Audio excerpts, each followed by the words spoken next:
Hello dear students, how are you all. ਵਿਦਿਆਰਥੀਓ, lockdown ਦਾ ਸਮਾਂ ਚੱਲ ਰਿਹਾ ਹੈ ਤੇ ਮੈਨੂੰ ਪੂਰੀ ਆਸ ਹੈ ਕਿ ਤੁਸੀਂ ਸਾਰੇ ਘਰ ਵਿੱਚ ਠੀਕ ਠਾਕ ਹੋਵੋਗੇ ਤੇ ਸਰਕਾਰ ਦੁਆਰਾ ਦਿੱਤੀਆਂ ਹੋਈਆਂ ਹਦਾਇਤਾਂ ਦੀ ਪਾਲਣਾ ਕਰਦੇ ਹੋਵੋਗੇ। ਪਿਆਰੇ ਵਿਦਿਆਰਥੀਓ, ਅੱਜ ਦਾ ਸਾਡਾ ਇਹ ਸੈਸ਼ਨ 6ਵੀਂ ਕਲਾਸ ਦੇ ਸਾਇੰਸ ਵਿਸ਼ੇ ਨਾਲ ਸੰਬੰਧਿਤ ਹੈ ਤੇ ਇਸ ਸੈਸ਼ਨ ਵਿੱਚ ਅਸੀਂ ਚੈਪਟਰ ਨੰਬਰ 6 ਜਿਸ ਦਾ ਨਾਮ ਹੈ ਆਪਣੇ ਆਲੇ ਦੁਆਲੇ ਦੇ ਪਰਿਵਰਤਨ ਮੀਨਸ ਚੇਂजेस ਅਰਾਊਂਡ ਅਸ, ਇਸ ਬਾਰੇ ਪਿਆਰੇ ਵਿਦਿਆਰਥੀਓ ਅਸੀਂ ਗੱਲ ਕਰਨੀ ਹੈ।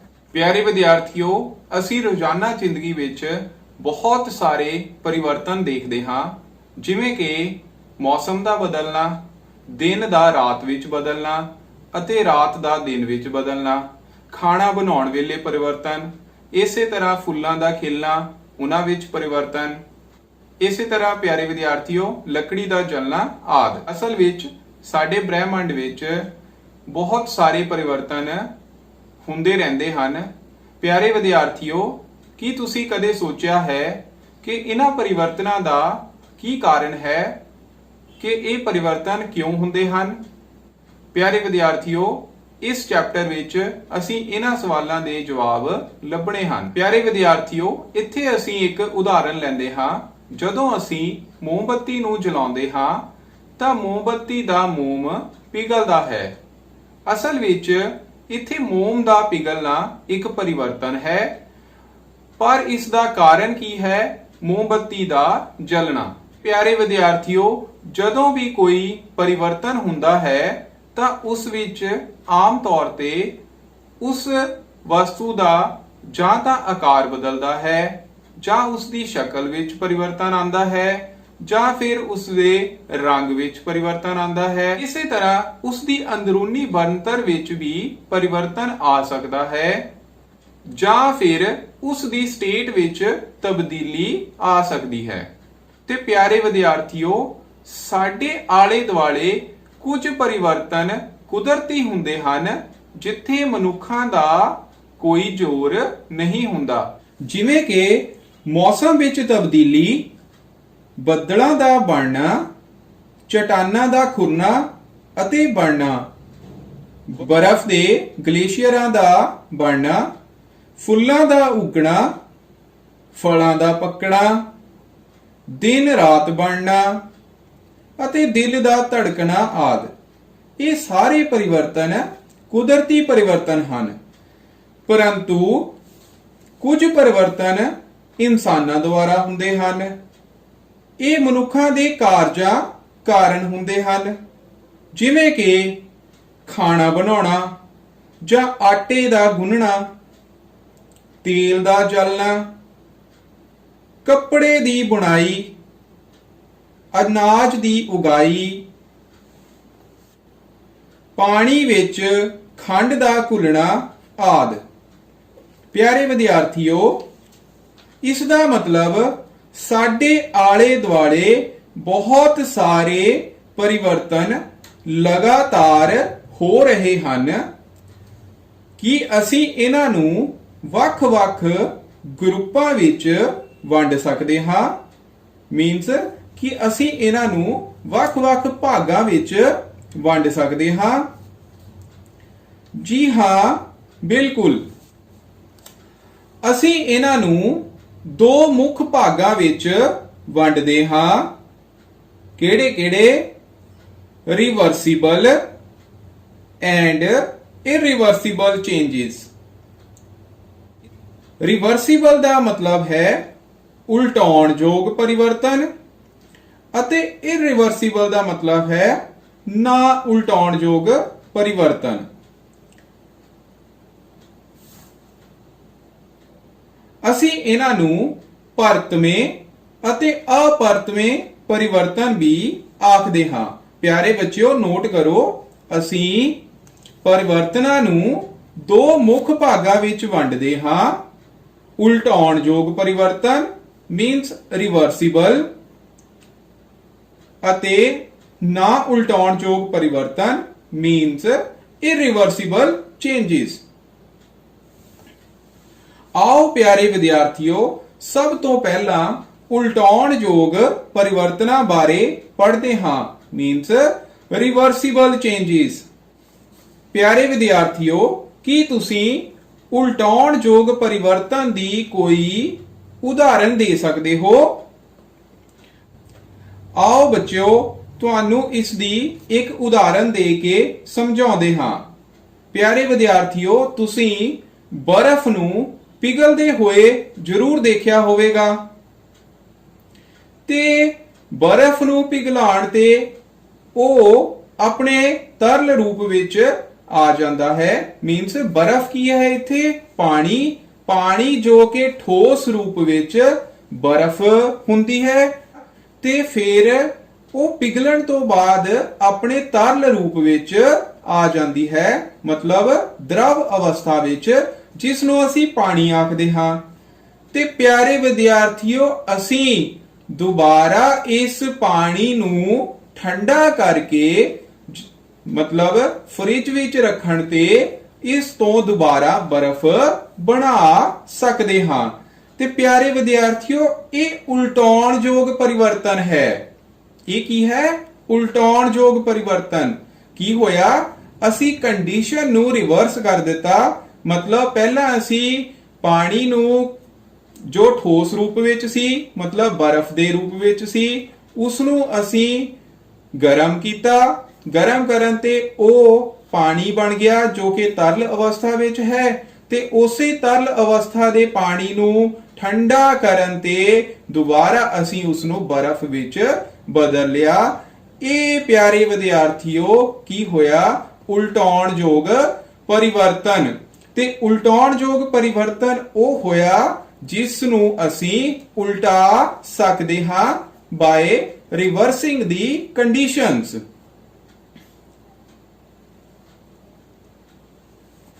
ਇਸੇ ਤਰ੍ਹਾਂ ਪਿਆਰੇ ਵਿਦਿਆਰਥੀਓ, ਤੁਹਾਨੂੰ ਇੱਕ ਹੋਰ ਉਦਾਹਰਣ ਲੈ ਕੇ ਸਮਝਾਉਂਦੇ ਹਾਂ। ਮੰਨ ਲਓ ਤੁਹਾਡੇ ਕੋਲ ਇੱਕ ਸਪ੍ਰਿੰਗ ਹੈ, ਜਿਵੇਂ ਕਿ ਤੁਹਾਨੂੰ ਚਿੱਤਰ ਵਿੱਚ ਦਿਖਾਇਆ ਜਾ ਰਿਹਾ ਹੈ। ਅਸੀਂ ਇਸ ਸਪ੍ਰਿੰਗ ਦੇ ਇੱਕ ਸਿਰੇ ਤੋਂ ਇਸ ਨੂੰ ਸਪੋਰਟ ਨਾਲ ਬੰਨ੍ਹ ਦਿੱਤਾ ਹੈ ਤੇ ਦੂਸਰੇ ਪਾਸੇ ਇੱਕ ਹੁੱਕ ਲੱਗੀ ਹੋਈ ਹੈ। ਉਸ ਹੁੱਕ ਵਿੱਚ ਅਸੀਂ ਹੁਣ ਕੋਈ ਭਾਰ ਪਾਇਆ ਹੈ। ਮੀਨਸ ਇਸ ਦੇ ਉੱਪਰ ਕੋਈ ਭਾਰ ਪਾਇਆ ਹੈ ਤੇ ਭਾਰ ਪਾਉਣ ਨਾਲ ਕੀ ਹੋਏਗਾ? ਇਹ ਸਪ੍ਰਿੰਗ ਆਪਣਾ ਆਕਾਰ ਬਦਲ ਲਏਗਾ, ਮਤਲਬ ਇਸ ਦੀ ਲੰਬਾਈ ਵਿੱਚ ਵਾਧਾ ਹੋਵੇਗਾ, ਜਿਵੇਂ ਕਿ ਤੁਸੀਂ ਇਸ ਦੇ ਚਿੱਤਰ 2 ਵਿੱਚ ਦੇਖ ਸਕਦੇ ਹੋ। ਤੇ ਪਿਆਰੇ ਵਿਦਿਆਰਥੀਓ, ਹੁਣ ਜੇਕਰ ਅਸੀਂ ਇਸੇ ਹੀ ਭਾਰ ਨੂੰ ਹੁੱਕ ਦੇ ਵਿੱਚੋਂ ਬਾਹਰ ਕੱਢ ਦਿੰਦੇ ਹਾਂ, ਮੀਨਸ ਭਾਰ ਨੂੰ ਸਪ੍ਰਿੰਗ ਨਾਲੋਂ ਅਲੱਗ ਕਰ ਦਿੰਦੇ ਹਾਂ, ਤਾਂ ਇਹ ਸਪ੍ਰਿੰਗ ਦੁਬਾਰਾ ਆਪਣੀ ओरिजिनल पोजीशन ਵਿੱਚ ਆ ਜਾਵੇਗਾ। ਇਸ ਨੂੰ ਪਿਆਰੇ ਵਿਦਿਆਰਥੀਓ ਅਸੀਂ ਕੀ ਆਖਾਂਗੇ? ਜੀ ਹਾਂ, ਬਿਲਕੁਲ ਠੀਕ, ਉਲਟਾਉਣਯੋਗ ਪਰਿਵਰਤਨ। ਕੀ ਆਖਾਂਗੇ? ਉਲਟਾਉਣਯੋਗ ਪਰਿਵਰਤਨ। ਇਸੇ ਤਰ੍ਹਾਂ ਬੱਚੇ ਇੱਕ ਹੋਰ ਉਦਾਹਰਣ ਲੈਂਦੇ ਹਾਂ। ਮੰਨ ਲਓ ਅਸੀਂ ਪਾਣੀ ਨੂੰ ਹੋਰ ਜ਼ਿਆਦਾ ਗਰਮ ਕਰਦੇ ਹਾਂ। ਪਾਣੀ ਜੋ ਕਿ ਤਰਲ ਅਵਸਥਾ ਵਿੱਚ ਹੈ, ਜਦੋਂ ਇਸ ਨੂੰ ਹੋਰ ਜ਼ਿਆਦਾ ਗਰਮ ਕਰਾਂਗੇ ਤਾਂ ਇਸ ਦੀ ਭਾਫ ਬਣ ਜਾਵੇਗੀ। ਕੀ ਬਣ ਜਾਵੇਗੀ? ਭਾਫ। ਤੇ ਇਸੇ ਹੀ ਭਾਫ ਨੂੰ ਜੇਕਰ ਅਸੀਂ ਦੁਬਾਰਾ ਠੰਡਾ ਕਰਾਂਗੇ, ਇਹ ਭਾਫ ਮੀਨਸ ਵਾਸ਼ਪ ਦੁਬਾਰਾ ਤਰਲ ਅਵਸਥਾ ਵਿੱਚ ਆ ਜਾਣਗੇ। तो ਪਿਆਰੇ ਵਿਦਿਆਰਥੀਓ, ਇਹ ਵੀ ਇੱਕ ਉਲਟਾਉਣਯੋਗ ਪਰਿਵਰਤਨ ਹੈ। ਇਸੇ ਤਰ੍ਹਾਂ ਬੱਚੇ ਜੇਕਰ ਅਸੀਂ ਹੋਰ ਉਦਾਹਰਨਾਂ ਲੈਣੀਆਂ ਹੋਣ, ਇਲੈਕਟ੍ਰਿਕ ਬੱਲਬ ਦਾ ਜਲਣਾ। ਜਦੋਂ ਅਸੀਂ ਬੱਲਬ ਨੂੰ ਜਲਾਉਂਦੇ ਹਾਂ, ਜਦੋਂ ਸਵਿਚ ਆਨ ਕਰਦੇ ਹਾਂ ਤਾਂ ਬੱਲਬ ਜਗ ਪੈਂਦਾ ਹੈ ਤੇ ਜੇਕਰ ਅਸੀਂ ਸਵਿਚ ਬੰਦ ਕਰ ਦਿੰਦੇ ਹਾਂ ਤਾਂ ਫਿਰ ਉਹ ਇਲੈਕਟ੍ਰਿਕ ਬੱਲਬ ਜੋ ਹੈ ਉਹ ਬੁਝ ਜਾਂਦਾ ਹੈ। ਇਸੇ ਤਰ੍ਹਾਂ ਬੱਚੇ ਜੇਕਰ ਰਬੜ ਨੂੰ ਅਸੀਂ ਖਿੱਚਦੇ ਹਾਂ ਤੇ ਦੁਬਾਰਾ ਫਿਰ ਖਿੱਚਣ ਤੋਂ ਬਾਅਦ ਉਸ ਨੂੰ ਛੱਡਦੇ ਹਾਂ ਤਾਂ ਉਹ ਆਪਣੇ ਅਸਲੀ ਆਕਾਰ ਵਿੱਚ ਆ ਜਾਂਦਾ ਹੈ। ਇਹ ਵੀ ਇੱਕ ਪਰਤਮਾ परिवर्तन है, मीन्स उल्टाउणयोग परिवर्तन है। सो प्यारे विद्यार्थियों, आस करते हाँ तुहानू परतमा परिवर्तन बारे समझ आ गया होवेगा। ते आओ हुण असी अपरतमें परिवर्तन मीन्स ना उल्टाउणयोग परिवर्तन बारे समझते हाँ। ते ना उल्टाउणयोग परिवर्तन दे नाम तो ही क्लियर है कि जिस ਨੂੰ ਅਸੀਂ ਉਲਟਾ ਨਹੀਂ ਸਕਦੇ ਬਾय ਰਿਵਰਸਿੰਗ ਦੀ ਕੰਡੀਸ਼ਨਸ।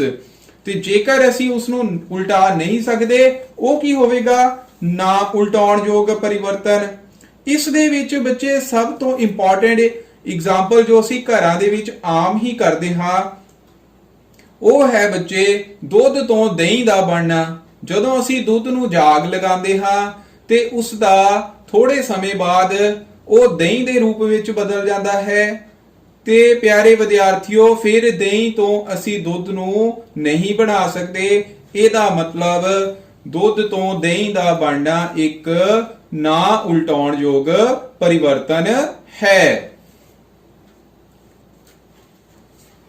ਇਸੇ ਤਰ੍ਹਾਂ ਪਿਆਰੇ ਵਿਦਿਆਰਥੀਓ ਤੁਸੀਂ ਲੋਹੇ ਨੂੰ ਜੰਗ ਲੱਗਿਆ ਜ਼ਰੂਰ ਦੇਖਿਆ ਹੋਵੇਗਾ ਕਿ ਲੋਹੇ ਦੇ ਉੱਪਰ ਇੱਕ ਭੂਰੇ ਰੰਗ ਦੀ ਪਰਤ ਜਮਾ ਹੋ ਜਾਂਦੀ ਹੈ ਜਿਸ ਨੂੰ ਅਸੀਂ ਜੰਗ ਆਖਦੇ ਹਾਂ ਮੀਨਸ ਰਸਟਿੰਗ ਆਫ ਆਇਰਨ। तो प्यारे विद्यार्थियों ਇਹ ਵੀ ਇੱਕ ਨਾ ਉਲਟਾਉਣਯੋਗ ਪਰਿਵਰਤਨ ਹੈ। ਇਸੇ ਤਰ੍ਹਾਂ ਬੱਚਿਓ ਬਰਨਿੰਗ ਆਫ ਕਰੈਕਰ, ਜਦੋਂ ਤੁਸੀਂ ਦੀਵਾਲੀ ਦੇ ਮੌਕੇ ਤੇ ਜਾਂ ਹੋਰ ਖੁਸ਼ੀ ਦੇ ਮੌਕੇ ਤੇ ਪਟਾਕੇ ਚਲਾਉਂਦੇ ਹੋ तो ਉਹਨਾਂ ਕਰੈਕਰਸ ਦੇ ਚੱਲਣ ਤੋਂ ਬਾਅਦ ਦੁਬਾਰਾ ਉਹਨਾਂ ਨੂੰ ਫਿਰ ਕਰੈਕਰਸ ਵਿੱਚ ਬਦਲਿਆ ਨਹੀਂ ਜਾ ਸਕਦਾ ਕਿਉਂਕਿ ਉਹਦੇ ਵਿੱਚ ਰਸਾਇਣ ਹੁੰਦੇ ਹਨ ਜੋ ਕਿ ਜਲਣ ਤੋਂ ਬਾਅਦ ਉਹਨਾਂ ਨੂੰ ਉਲਟਾਇਆ ਨਹੀਂ ਜਾ ਸਕਦਾ। तो क्रैकर दा जलना भी एक ना उल्टाउणयोग परिवर्तन है। ते प्यारे विद्यार्थियों मैनू आस है कि तुहानू उल्टाउणयोग अते ना उल्टाउणयोग परिवर्तनां बारे समझ आ गया होवेगा। प्यारे विद्यार्थियों इत्थे मैं तुहानू एक क्वेश्चन पूछना चाहना हाँ कि गुन्निया होया आटा अते वेलिया होया आटा कि ਇਹ ਦੋਨੋਂ ਉਲਟਾਉਣਯੋਗ ਪਰਿਵਰਤਨ ਹਨ ਜਾਂ ਨਾ ਉਲਟਾਉਣਯੋਗ ਪਰਿਵਰਤਨ।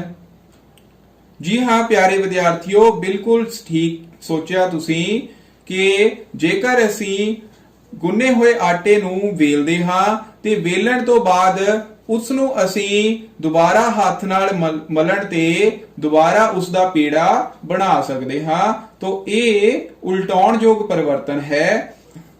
पर जेकर तुसी ऐसे ही वेली हुई रोटी नू तवे ऊपर गरम करते हो तो फिर ये परिवर्तन ना उल्टाउणयोग परिवर्तन है कि फिर जो रोटी नू तुसी सेक लिया है उस सेकी हुई रोटी नू दोबारा फिर तुसी आटे दे विच बदल नहीं सकते। तां रोटी दा बनना मतलब रोटी दा गरम करन ते जां सेकण ते बनना वो एक ना उल्टाउणयोग परिवर्तन है। सो प्यारे विद्यार्थियों हुण तुहाडी स्क्रीन दे उपर एक कुछ साधारण परिवर्तन फ्लैश हो रहे ने। इन्हां दा आंसर हुण तुसी लभना है कि सब तो पहला परिवर्तन है इस विच दो कॉलम बने हुए हैं, एक परिवर्तन ते दूजा है उल्ट कीता जा सकता है या नहीं। तो सब तो पहला है कच्चे आंडे तो उबलिया आंडा। ते प्यारे विद्यार्थियों ये इस नू उल्टाया नहीं जा सकता। इसी तरह बच्चे गाढ़े घोल तो इडली बनाना, इसका आंसर हुण तुसी देना है। गिले कपड़े तो सुके कपड़े, ऊन दे धागे तो बनिया स्वेटर, इसी तरह अनाज तो बनाया आटा, ठंडे दुध तो गरम दुध करना, सीधी रस्सी तो वलदार रस्सी, इसी तरह कली तो फुल विच बदलना, दुध तो पनीर दा बनाना, गोहे गां दे गोहे तो बायोगैस तैयार करना, खिचे रबड़ बैंड तो पहला साधारण साइज दा रबड़ बैंड। इसे तरह बच्चों जमी हुई आइसक्रीम तो पिघली हुई आइसक्रीम। ते प्यारे विद्यार्थियों ये जो कॉलम हैं मतलब ये टेबल नू तुसी हुण अपनी कॉपीज के उपर लिखना है ते तुहाडी ਬੁੱਕ ਦੇ ਵਿੱਚ ਪੰਨਾ ਨੰਬਰ 48 ਦੇ ਉੱਪਰ ਇਹ ਟੇਬਲ ਦਿੱਤਾ ਹੋਇਆ ਹੈ ਤੇ ਤੁਸੀਂ ਇਹ ਟੇਬਲ ਨੂੰ ਫਿਲ ਕਰਨਾ ਹੈ। ਮੈਨੂੰ ਪੂਰੀ ਆਸ ਹੈ ਕਿ ਤੁਸੀਂ ਇਹ ਟੇਬਲ ਨੂੰ ਹੁਣ ਆਸਾਨੀ ਨਾਲ ਭਰ ਸਕਦੇ ਹੋ ਜੇਕਰ ਤੁਹਾਨੂੰ ਉਲਟਾਉਣਯੋਗ ਅਤੇ ਨਾ ਉਲਟਾਉਣਯੋਗ ਪਰਿਵਰਤਨਾਂ ਦੇ ਬਾਰੇ ਸਮਝ ਆ ਗਿਆ ਹੈ। ਸੋ ਪਿਆਰੇ ਵਿਦਿਆਰਥੀਓ, ਅਸੀਂ ਪਰਿਵਰਤਨਾਂ ਦੇ ਦੋ ਮੁੱਖ ਭਾਗਾਂ ਬਾਰੇ ਪੜ੍ਹਿਆ, ਜਿਸ ਵਿੱਚ ਅਸੀਂ ਪੜ੍ਹਿਆ ਕਿ ਪਰਿਵਰਤਨ ਦੋ ਤਰ੍ਹਾਂ ਦੇ ਹੁੰਦੇ ਹਨ, ਉਲਟਾਉਣਯੋਗ ਅਤੇ ਨਾ ਉਲਟਾਉਣਯੋਗ ਪਰਿਵਰਤਨ। ਪਰ ਪਿਆਰੇ ਵਿਦਿਆਰਥੀਓ, ਇਹਨਾਂ ਦੀਆਂ ਦੋ ਹੋਰ ਕਿਸਮਾਂ ਹੁੰਦੀਆਂ ਹਨ। ਕਈ ਵਾਰ ਕੀ ਹੁੰਦਾ ਹੈ ਕਿ ਕੁਝ ਪਰਿਵਰਤਨ ਇਸ ਤਰ੍ਹਾਂ ਹੁੰਦੇ ਹਨ ਕਿ ਜਿਨ੍ਹਾਂ ਵਿੱਚ ਨਵੇਂ ਪਦਾਰਥਾਂ ਦਾ ਨਿਰਮਾਣ ਹੁੰਦਾ ਹੈ ਤੇ ਕੁਝ ਪਰਿਵਰਤਨ ਇਸ ਤਰ੍ਹਾਂ ਦੇ ਹੁੰਦੇ ਹਨ ਜਿਨ੍ਹਾਂ ਵਿੱਚ ਨਵੇਂ ਪਦਾਰਥਾਂ ਦਾ ਨਿਰਮਾਣ ਨਹੀਂ ਹੁੰਦਾ ਹੈ। ਉਦਾਹਰਨ ਦੇ ਤੌਰ ਤੇ ਬਰਫ਼ ਦਾ ਪਿਘਲਣਾ। ਬਰਫ਼, ਪਹਿਲਾਂ ਵੀ ਮੈਂ ਇਸ ਬਾਰੇ ਗੱਲ ਕਰ ਚੁੱਕਿਆ ਹਾਂ ਕਿ ਬਰਫ਼ ਨੂੰ ਜਦੋਂ ਅਸੀਂ ਪਿਘਲਾਉਂਦੇ ਹਾਂ ਤਾਂ ਉਹ ਆਪਣੇ ਤਰਲ ਰੂਪ ਵਿੱਚ ਆ ਜਾਂਦੀ ਹੈ। ਇਸ ਤਰ੍ਹਾਂ ਦੇ ਪਰਿਵਰਤਨ ਨੂੰ ਪਿਆਰੇ ਵਿਦਿਆਰਥੀਓ ਅਸੀਂ ਭੌਤਿਕ ਪਰਿਵਰਤਨ ਆਖਦੇ ਹਾਂ। ਕੀ ਆਖਦੇ ਹਾਂ? ਭੌਤਿਕ ਪਰਿਵਰਤਨ। ਭੌਤਿਕ ਪਰਿਵਰਤਨ means physical change, physical changes, ਜਿਸ ਵਿੱਚ ਨਵੇਂ ਪਦਾਰਥਾਂ ਦਾ ਨਿਰਮਾਣ ਨਹੀਂ ਹੁੰਦਾ। ਨਵੇਂ ਪਦਾਰਥਾਂ ਦਾ ਨਿਰਮਾਣ ਨਹੀਂ ਹੁੰਦਾ। ਇਸ ਵਿੱਚ ਬੱਚੇ ਇੱਕ ਹੋਰ ਉਦਾਹਰਨ ਅਸੀਂ ਲੈ ਸਕਦੇ ਹਾਂ ਕਿ ਅਸੀਂ ਕਾਗਜ਼ ਨੂੰ, ਅਗਰ ਅਸੀਂ ਕਾਗਜ਼ ਨੂੰ ਦੋ ਟੁਕੜਿਆਂ ਦੇ ਵਿੱਚ ਕੱਟਦੇ ਹਾਂ ਤਾਂ ਉਸ ਕਾਗਜ਼ ਦੀ ਜੋ ਸਟੇਟ ਹੈ ਉਸ ਵਿੱਚ ਕੋਈ ਚੇਂਜ ਨਹੀਂ ਆਈ ਹੈ। ਮਤਲਬ ਇਹ ਇੱਕ ਤਰ੍ਹਾਂ ਦਾ ਭੌਤਿਕ ਪਰਿਵਰਤਨ ਹੈ। ਪਰ ਜੇਕਰ ਅਸੀਂ ਉਸੇ ਹੀ ਕਾਗਜ਼ ਨੂੰ ਜਲਾ ਦਿੰਦੇ ਹਾਂ ਤਾਂ ਫਿਰ ਪਿਆਰੇ ਵਿਦਿਆਰਥੀਓ, ਕਾਗਜ਼ ਜਲਣ ਤੋਂ ਬਾਅਦ ਸਵਾਹ ਵਿੱਚ ਬਦਲ ਜਾਂਦਾ ਹੈ।